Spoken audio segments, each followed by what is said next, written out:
Lunar Abyss feels like the weird cosmic horror baby of Doom and Portal. This was a completely blind playthrough for me. I'd only seen about 30 seconds of another streamer playing it before I decided to jump in, so I really had no idea what to expect. The first thing that stood out to me was the combat. It's fast, fluid, and surprisingly easy to pick up. The dash mechanic feels great and becomes essential later in the game when the screen is absolutely covered in projectiles. It's one of those games where you're constantly moving, dodging, and trying not to get turned into Swiss cheese. The story, on the other hand, takes a little longer to get going. Initially, I wasn't sure what was happening. The more I played and the more lore entries I read, the more I became invested.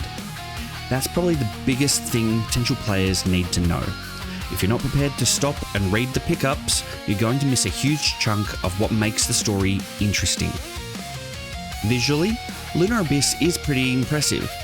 The environments are unique, the level design is interesting, and some of the character designs are genuinely bizarre.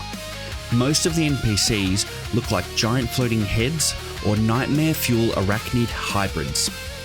The design of Manny, the imprisoned god, was particularly cool, especially because the game spends so much time foreshadowing him through the statues scattered throughout the world. That said, the game isn't without its issues. A lot of the environments are incredibly dark, making it difficult to see where you're going at times. And despite the interesting level design, there really isn't much exploration. The game constantly points you in a direction it wants you to go, so it often feels like you're just joining the dots between objectives. The difficulty curve is also a little strange.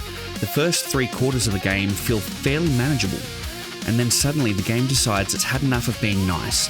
Enemies start hitting incredibly hard, and by the end, some attacks feel almost like instant kills. It genuinely felt like the tutorial ended and the real game started right near the finish line.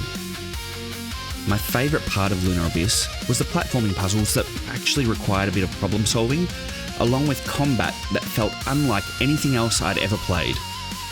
My biggest frustrations were the constant traversal sections where you're simply falling through the world over and over again trying to get from point A to point B.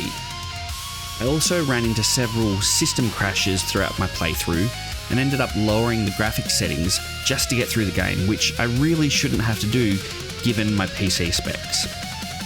Overall, I'd give Lunar Abyss a 6.5 out of 10. I enjoyed my time with it, but I can absolutely see why some people wouldn't.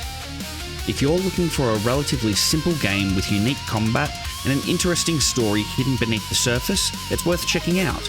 Just be prepared to do a bit of reading along the way.